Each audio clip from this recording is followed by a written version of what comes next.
You said yes again. You didn't want to. You were tired. You had your own things to do.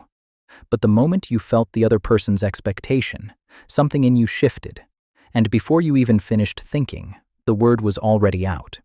Yes. And now you're doing something for someone else while the thing you actually needed sits quietly undone. Most people would call this being a pushover, or people-pleasing, or just not having enough backbone. But here's what they don't understand. You're not weak. You're not a doormat. And you're definitely not doing this because you don't have opinions. What's actually happening is one of the most sophisticated survival responses the human brain can run. And it started long before you had any say in the matter. Let's get into it. Here's what most people get wrong about people-pleasing. They think it's about being nice, like you just care too much about others and not enough about yourself. It's not about niceness, it's about safety. Psychologists call it Fawn response, first identified by therapist Pete Walker as a fourth trauma response alongside fight, flight, and freeze. When the environment felt unpredictable or unsafe, your nervous system found a solution. If I make everyone around me okay, I will be okay. If I keep the peace, I won't be in danger. That's not a personality trait. That's a survival strategy that worked. And like all survival strategies, it ran so well for so long that your brain never got the signal to stop. Imagine a child who learned early that conflict meant consequences, that expressing a need caused tension, that the safest version of themselves was the version that kept everyone else comfortable. That child learned to read rooms before reading books, to notice moods before noticing their own hunger. You were that child, and the strategy is still running, even when you're no longer in the environment that required it. So let's break down the 5 signs that you're someone who loses themselves trying to please everyone, and what each one is actually telling you. Sign 1. You feel responsible for other people's emotions.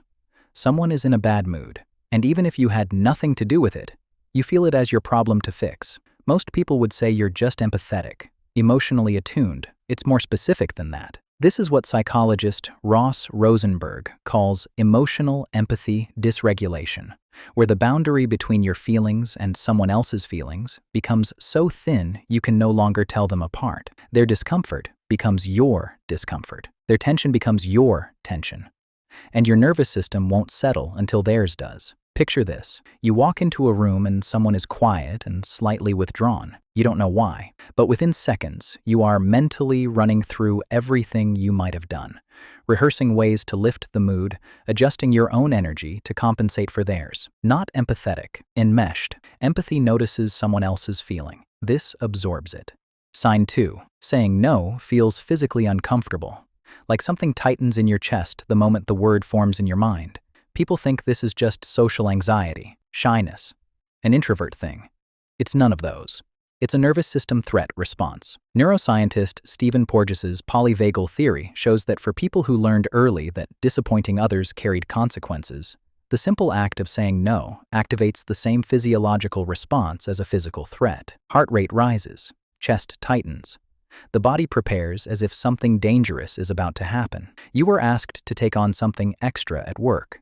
Everything in you knew you couldn't, but the moment you started forming the word no, something contracted, and what came out instead was, sure, I'll figure it out. Not a lack of confidence. A nervous system protecting you from a threat it learned decades ago. The threat is gone. The response is still here. Sign 3. You apologize for having needs. You're hungry, but you wait because no one else has said they're hungry.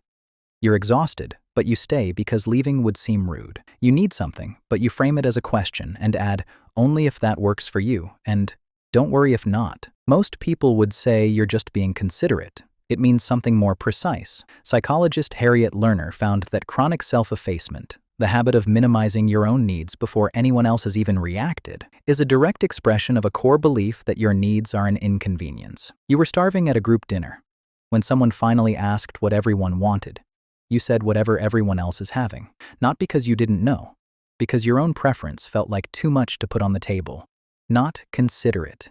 Invisible. You have made yourself invisible and called it politeness. Sign 4. You change your personality depending on who you're with. With one person, you're quieter. With another, you're louder. With this group, you have this opinion. With that group, you suddenly agree with things you don't actually believe. People might say, You're just adaptable. Good at reading the room. That's not what this is. This is what psychologist Mark Leary's research on sociometer theory describes as identity suppression, where the self becomes fluid not because you're flexible, but because you never developed a stable internal reference point that felt safe to hold on to, regardless of who was watching. You went out for dinner with a friend who has strong opinions about everything.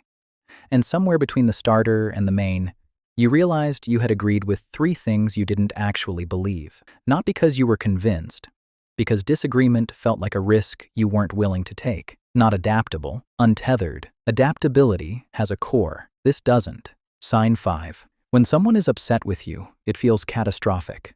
Not uncomfortable, not unpleasant, catastrophic. Like something fundamental has broken.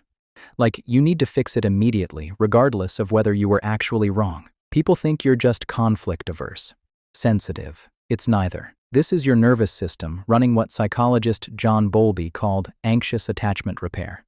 A deeply wired drive to restore connection at any cost when it feels threatened. For people whose early sense of safety was tied to approval, disapproval doesn't register as a social discomfort.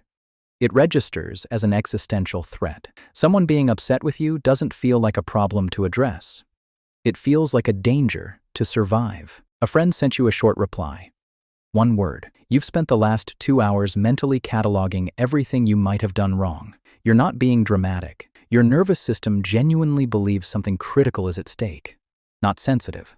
Wired for survival in a way that the current situation doesn't require. So, what do you actually do with this? Understand the difference between kindness and self-erasure. Kindness gives from a place of genuine care and choice. Self-erasure gives because saying no feels dangerous.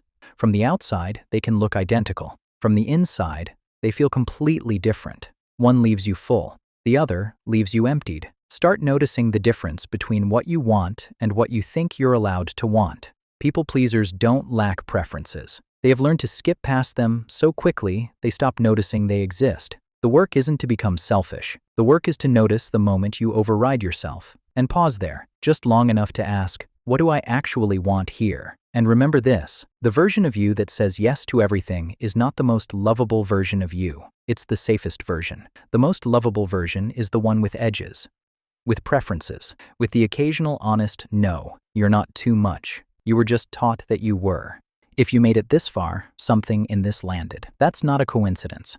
People who don't struggle with this don't spend 8 minutes watching someone explain why they do. Which sign felt most like you? Tell me in the comments. If this helped you see yourself differently, subscribe.